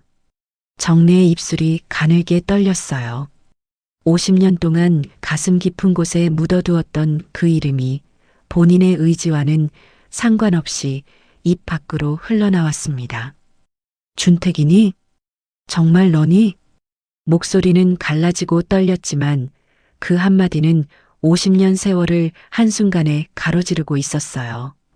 준택의 가슴이 산산이 부서지는 것 같았습니다. 더는 다리에 힘을 줄 수가 없었어요. 준택은 그대로 마당의 흙바닥에 무릎을 털썩 꿇었습니다. 평생 누구 앞에서도 무릎을 꿇어본 적 없는 거대 기업의 회장이었어요. 그러나 지금 이 순간 준택은 50년 전에 가난한 19살 청년으로 돌아가 있었습니다. 준택은 두 손을 떨며 정래에게로 뻗었어요. 정래의 그 거칠고 부르튼 손을 두 손으로 꽉 맞잡았습니다. 손등에는 굵은 핏줄이 도드라져 있었고 손가락 마디마다 거친 굳은 살이 박여 있었어요. 50년 전 산사나무 아래에서 자기에게 수험표를 사주려고 나무를 다듬었던 그 곱던 손이 50년 동안 얼마나 모진 세월을 지나왔는지 그 손등 위에 고스란히 적혀 있었습니다. 준택의 가슴이 천갈래로 찢어졌어요. 평생 가둬두었던 오열이 한꺼번에 터져 나왔습니다. 정래야, 나왔다. 너무 늦었지. 내가 너무 늦게 와서 미안하다, 정래야. 준택은 정래의 손을 잡은 채로 얼굴을 묶고 흐느꼈어요. 백발의 노신사가 흙바닥에 무릎을 꿇은 채 어린아이처럼 우는 모습이었습니다. 평생 천하를 호령해온 그 어깨가 그 어느 때보다 작고 아프게 들썩였어요. 준택은 떨리는 손으로 안주머니에서 어제의 그 사진을 꺼냈습니다. 정래 앞에 그 사진을 두 손으로 받쳐 들고는 흐려진 시야 너머로 정래의 얼굴을 올려다보았어요. 정래는 사진 속의 자신과 손녀를 보며 또 한 번 가슴이 무너지는 것을 느꼈습니다. 미나목에 걸린 그 호루라기, 그 별 문양을 보고 너인 줄 알았다. 50년이 지났는데도 내가 아직도 그걸 품고 있었다니. 준택의 목소리는 통곡 사이로 갈라졌어요. 정래의 두 눈에서도 굵은 눈물이 줄줄이 흘러내리기 시작했습니다. 정래는 떨리는 두 손으로 흙바닥에 꿇어앉은 준택의 젖은 얼굴을 가만히 어루만졌어요. 그 거친 손바닥이 마치 50년 전의 어린 준택을 어루만지듯 한없이 부드러웠습니다. 나는 내가 죽은 줄로만 알고 살았다. 준택아. 빚쟁이들 사이에서 그렇게 사라졌으니 어디 험한 일이라도 당한 줄로만. 정래의 목소리도 끝내 무너져 내렸어요. 정래는 한 손으로 입을 막고 흐느꼈습니다. 그러나 떨리는 손은 여전히 준택의 얼굴을 매만지고 있었어요. 그래도 나는 너를 단 하루도 잊은 적이 없었다. 내가 어디선가 살아만 있어 달라고. 어디선가 잘 살고 있어 달라고. 그것만 빌며 평생을 살았어, 준택아. 그 말이 준택의 가슴을 칼처럼 베었습니다. 자기가 도시에서 불을 싸는 동안 정래는 새벽 시장에서 나무를 다듬으며 자기의 안위만을 빌어왔던 거예요. 죽었을 거라 짐작하면서도 그래도 살아만 있어 달라고. 평생을 그렇게 빌어왔던 거죠. 준택은 정래의 부르튼 손등에 얼굴을 묻었어요. 거친 살갗에 자기 눈물이 흥건히 스며들었습니다. 미안하다 정래야. 50년이나 흘러서야 이렇게 와서 정말 미안하다. 너를 이 모진 세월 속에 혼자 둬서 정말 미안하다 정래야. 정래는 흙바닥에 무릎을 꿇은 준택의 어깨를 가만히 끌어안았어요. 50년 만에 다시 안아보는 그 어깨였습니다. 비록 단단했던 어린 청년의 어깨는 이제 늙고 가늘어졌지만 정래에게는 그 어떤 세월도 가릴 수 없는 그리운 어깨였어요. 정래는 그 어깨에 얼굴을 묻고는 평생 가슴 깊은 곳에 묻어두었던 한을 한꺼번에 쏟아냈습니다. 두 노인은 그렇게 마당 한가운데에서 서로를 끌어안은 채 한참을 흐느꼈어요. 50년이라는 긴 세월의 한이 그 작은 마당 한복판에 한꺼번에 쏟아져 내리고 있었어요. 얼마쯤 시간이 흘렀을까? 준택은 가까스로 호흡을 가다듬고 정내의 두 손을 다시 자기 두 손으로 꽉 맞잡았습니다. 그러고는 정내의 두 눈을 똑바로 바라보았어요. 흐려진 시야 너머로 50년 전 산사나무 아래에서 새끼손가락을 걸었던 그 어린 정내의 얼굴이 겹쳐졌습니다. 이제는 내가 널 지킬게, 정내야. 절대로 널 다시는 혼자 두지 않을게. 이번에는 약속을 꼭 지킬게. 정내는 말없이 고개를 끄덕였어요. 그 주름진 두 눈에서는 또 한 번 굵은 눈물이 흘러내렸습니다. 50년 전 산사나무 아래의 봄밤에 두 어린 연인이 손가락을 걸고 약속했던 그 영원히 백발이 성성한 두 노인의 손을 통해 이제야 비로소 이어지고 있었어요. 해가 서산 너머로 길게 누울 무렵이었어요. 미나는 평소처럼 가방을 메고 골목길을 걸어 들어오고 있었습니다. 손등의 상처는 어느새 옅은 자국으로 남아 있었어요. 학교에서 결백이 밝혀진 뒤 미나의 발걸음은 한결 가벼웠습니다. 친구들의 시선도 다시 따뜻해졌고 복도에서 들리던 수군거림도 사라진 지 오래였어요. 미나는 작은 입속으로 콧노래를 흥얼거렸습니다. 대문 가까이 다다랐을 때였어요. 안쪽에서 무언가 흐느끼는 소리가 새어나왔습니다. 미나의 발걸음이 우뚝 멈췄어요. 처음에는 잘못 들은 줄 알았습니다. 하지만 분명히 마당 안쪽에서 두 사람의 통곡 소리가 들리고 있었어요. 그중 하나는 평생 들어온 할머니의 울음소리가 분명했습니다. 미나의 가슴이 철렁 내려앉았어요. 가방끈을 꽉 쥔 채 미나는 살짝 열려있는 대문을 두 손으로 밀고 마당으로 뛰어들어갔습니다. 그리고 마당 한가운데에 펼쳐진 광경에 미나는 그 자리에 우뚝 멈춰 서고 말았어요. 마당 한복판 흙바닥에는 한 노신사가 무릎을 꿇고 앉아 있었습니다. 단정한 검은 정장 차림에 백발이 가지런한 누가 봐도 점잖은 분이었어요. 그런데 그분이 바로 며칠 전 학교에 오셨던 회장님이라는 사실을 알아본 순간 미나의 머릿속이 하얘졌습니다. 그 옆에는 할머니가 평상에 걸터 앉은 채 두 손으로 회장님의 어깨를 끌어안고 어린아이처럼 흐느끼고 계셨어요. 미나의 손에서 가방이 툭 떨어졌습니다. 안에 들어있던 책 몇 권이 흙바닥 위로 흩어졌지만 미나의 시선은 그 광경에서 떨어질 줄을 몰랐어요. 회장님이 왜 우리 집 마당에서 무릎을 꿇고 계신 건지, 평생 누구 앞에서도 약한 모습을 보이지 않으셨던 할머니가 왜 저렇게 통곡하고 계신 건지, 미나의 머릿속은 도저히 정리되지 않았습니다. 미나의 입에서 가는 목소리가 떨려 나왔어요. 할머니, 회장님, 이게 대체 어찌된 일이에요? 그 목소리에 두 노인이 천천히 고개를 들었습니다. 두 사람의 얼굴은 모두 눈물로 흠뻑 젖어 있었어요. 준택은 떨리는 손으로 미나 쪽을 향해 천천히 손을 내밀었어요. 미나는 영문도 모른 채 그 손을 마주 잡았습니다.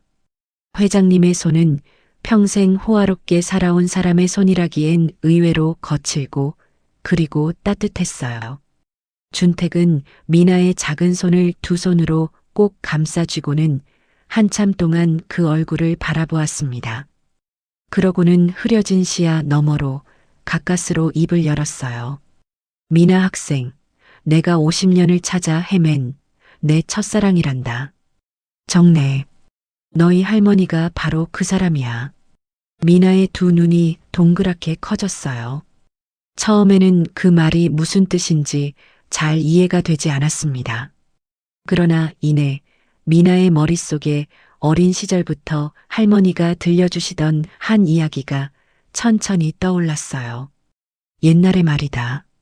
할미한테는 선비 같은 소년이 한 명 있었단다.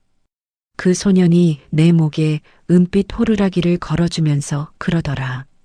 위험할 때 불면 어디에 있든 달려오겠다고. 그리고 그 소녀는 어느 날 갑자기 사라졌어.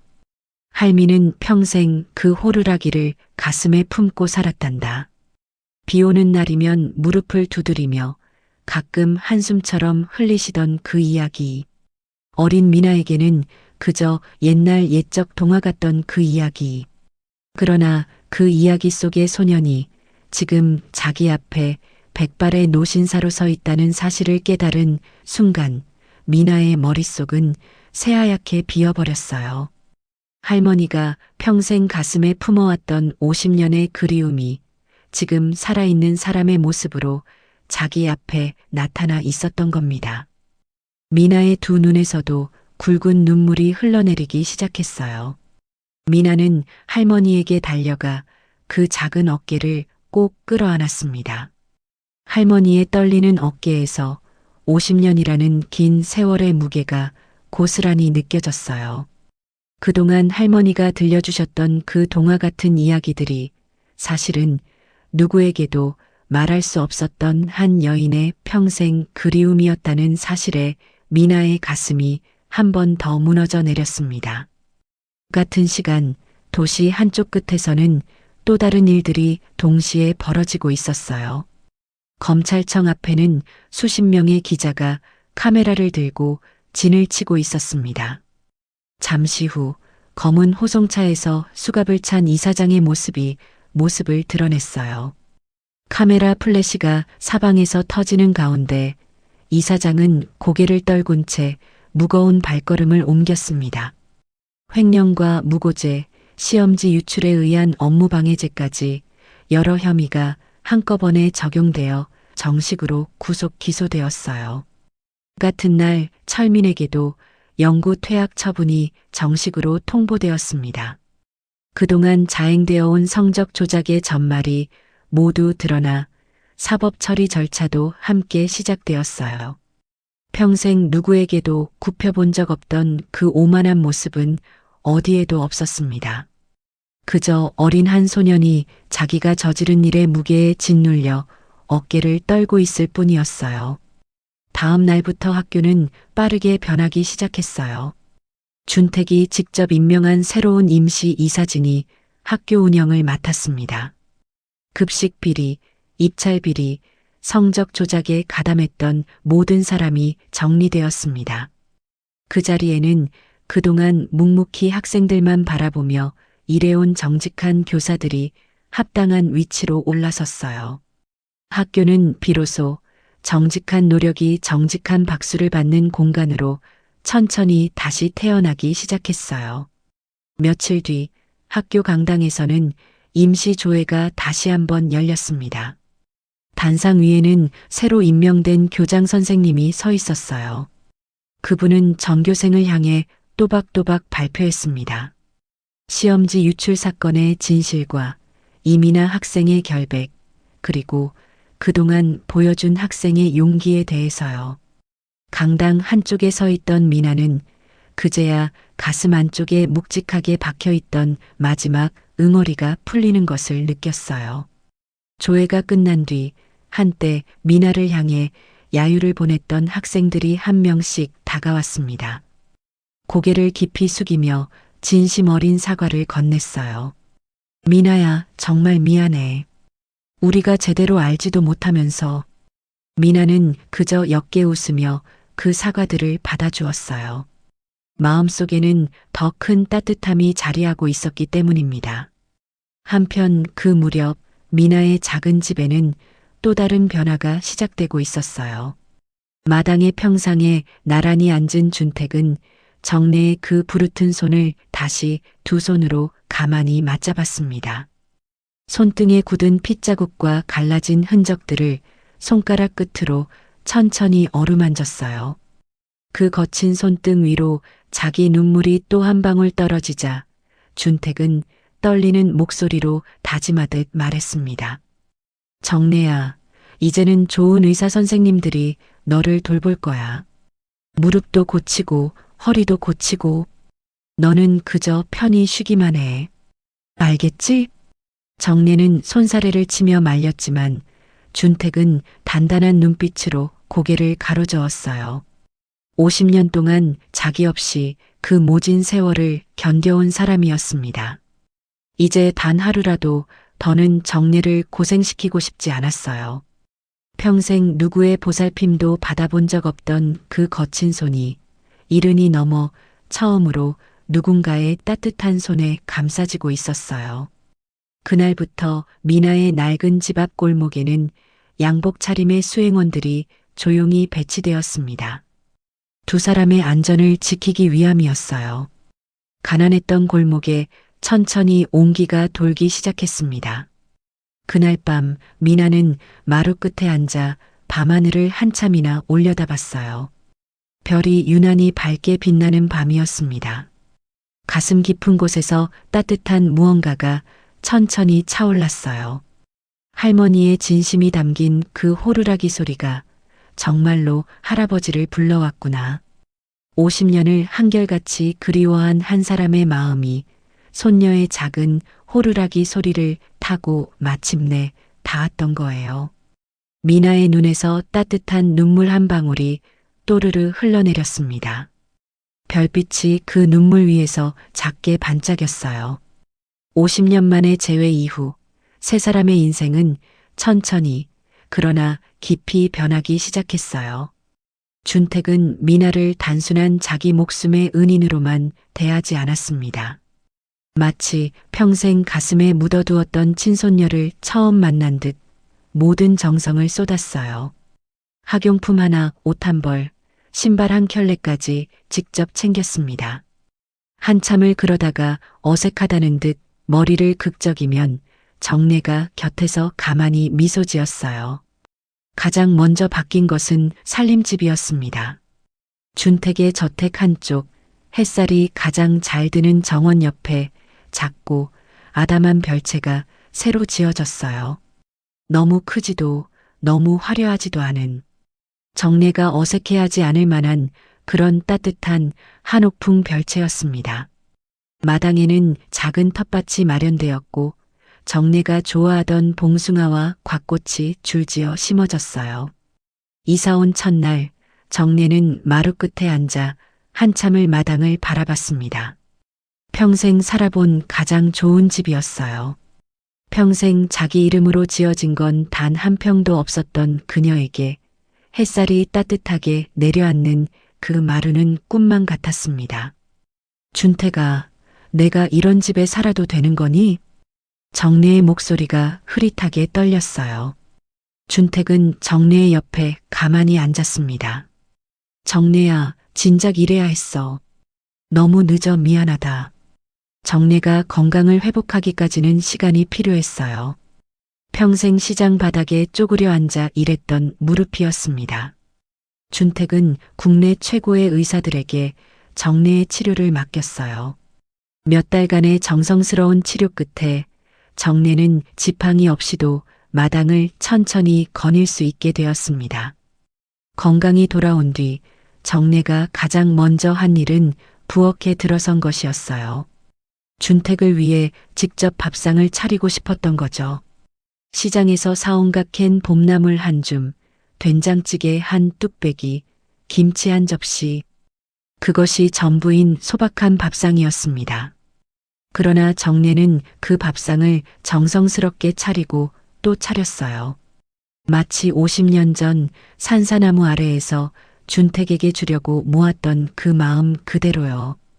준택은 그 밥상 앞에 앉았습니다. 김이 모락모락 피어오르는 된장찌개를 한 숟갈 떠서 입에 넣었어요. 그 순간 준택의 눈에 다시 한번 눈물이 차올랐습니다. 평생 호텔의 호화로운 만찬을 받아왔지만 이 단출한 밥상만큼 가슴 깊이 들어온 적은 단 한 번도 없었어요. 정례야, 내가 가진 수조원의 재산보다 내가 차려준 이 밥상 한 끼가 더 귀하다. 준택의 목소리가 떨렸어요. 정례는 가만히 웃으며 손녀 미나의 머리를 쓰다듬었습니다. 그렇게 세 사람의 평범한 저녁이 시작되었어요. 평범하지만 50년을 기다려 마침내 찾아온 평범이었습니다. 그러는 사이 미나는 누구보다 단단하게 자기 길을 걸어나갔어요. 든든한 후원자가 생겼다고 해서 마음이 풀어진 것은 단 한 번도 없었습니다. 오히려 미나는 더 단단해졌어요. 학교에서 일어난 그 모든 부당함을 직접 겪었기에 미나의 가슴 안쪽에는 분명한 꿈이 자리 잡았던 거죠. 억울한 사람들 편에 서는 사람이 되겠다. 가장 낮은 곳의 목소리를 듣는 판사가 되겠다. 미나는 매일 새벽까지 책상 앞에 앉았습니다. 그 자세는 편의점에서 야간 알바를 할 때와 다르지 않았어요. 그러던 어느 봄날, 미나는 명문대 법학과 수석 합격이라는 결과를 받아들었습니다. 합격 통지서를 받아든 그날, 정내는 두 손을 모으고 한참을 울었어요. 준택은 그런 정내의 어깨를 가만히 감싸 안았습니다. 준택은 미나가 법대에 입학한 뒤로 주말이 되면 두 사람을 데리고 전국 곳곳을 다녔어요. 주말마다 정내와 미나를 차에 태우고 전국의 명소를 함께 다니는 일이었어요. 50년 전 가난 때문에 정내에게 해주지 못했던 평범한 행복들을 이제는 하나씩 천천히 채워나가고 싶었던 거예요. 봄에는 남쪽 섬마을의 동백꽃길을 함께 걸었고 여름에는 강원도의 푸른 바다에서 발을 담갔습니다. 가을에는 단풍이 곱게 든 산사마당에 앉아 따뜻한 차를 나눠 마셨고 겨울에는 첫눈이 내린 한옥마을에서 두 노인이 손을 잡고 천천히 걷기도 했어요. 그 모든 풍경을 카메라에 담아주던 사람은 늘 미나였습니다. 세 사람은 또 하나 의미 있는 일을 시작했어요. 자신들처럼 가난과 부당함 속에서 고통받는 학생들과 외롭게 늙어가는 어르신들을 돕기 위한 작은 재단을 세운 것이었습니다. 재단의 이름은 모두가 함께 정했어요. 세 사람은 의논 끝에 자신들의 이름이 아닌 다른 이름으로 작은 재단 하나를 설립했어요. 그 이름은 은빛 호루라기 재단이었습니다. 50년 전 산사나무 아래에서 시작되어 한 어두운 골목 안에서 다시 울려 퍼졌던 그 작은 호루라기 소리에서 따온 이름이었어요. 재단은 형편이 어려운 학생들의 학비를 지원하고 홀로 사는 노인들의 의료와 생활을 돌보는 일을 시작했습니다. 세월이 흘렀어요. 미나는 법대를 마치고 사법시험을 거쳐 마침내 법복을 입게 되었습니다. 임관식이 있던 날 미나는 새 법복을 입고 거울 앞에 섰어요. 검은 법복 안쪽 가슴팍에 미나는 할머니가 평생 간직해온 그 낡은 은빛 호루라기를 살며시 품었습니다. 고개를 돌려보니 정내가 떨리는 손으로 그 모습을 바라보고 있었어요. 우리 미나가 판사가 되었네. 정내의 두 눈에서 굵은 눈물이 흘러내렸습니다. 미나는 두 손으로 할머니의 손을 가만히 잡았어요. 할머니, 다 할머니 덕분이에요. 임관선서가 있던 날, 미나는 또박또박 한 글자 한 글자에 힘을 주어 약속했습니다. 가장 낮은 곳의 목소리에 귀 기울이는 판사가 되겠다고, 억울한 사람의 손을 가장 먼저 잡는 판사가 되겠다고요. 방청석에서는 백발의 준택과 정내가 서로의 손을 꼭 맞잡고 그 모습을 지켜봤어요. 두 노인의 어깨가 자랑스러움과 감격으로 함께 흔들렸습니다. 그 뒤로 세월이 더 흘렀어요. 판사 이민아는 법정에서 한 사람 한 사람의 이야기에 귀 기울이는 따뜻한 법관으로 자리 잡았습니다. 미나가 내리는 판결문 한 장 한 장에는 자기처럼 누명 쓰고 무너졌던 한 소녀의 마음이 담겨 있었어요. 방청석에는 가끔 백발의 준택과 정내가 함께 앉아 그 모습을 흐뭇하게 지켜봤습니다.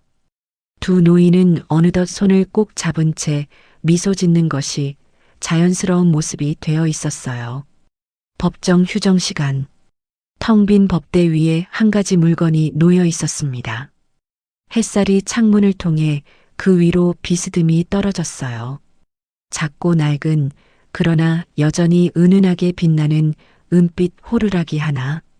5 모서리가 약간 비뚤어진 별 문양이 햇살을 받아 찬란하게 반짝이고 있었습니다.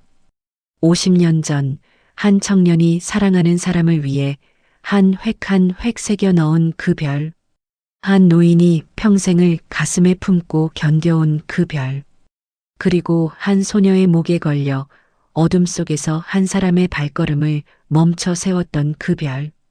이제는 한 판사의 법대 위에서 가장 낮은 곳의 목소리에 귀 기울이는 다정한 빛으로 빛나고 있었어요. 사랑은 시간을 넘어 반드시 당신에게 닿습니다. 비록 50년이 걸리더라도, 비록 모든 것을 잊은 채 살아가더라도, 진심으로 누군가를 그리워하는 마음 한 점은 결코 사라지지 않고 어딘가에서 반드시 살아있다가 마침내 그 사람의 손을 잡게 되는 거죠. 은빛 호루라기 위로 따뜻한 봄 햇살이 길게 내려앉고 있었습니다. 여러분, 긴 이야기 끝까지 함께 해주셔서 정말 고맙습니다. 50년 전 산사나무 아래의 약속이 손녀의 작은 호루라기 소리를 타고 마침내 이어졌어요. 정래 할머니의 한결같은 마음이 결국 기적을 만들어낸 것이 아닐까요?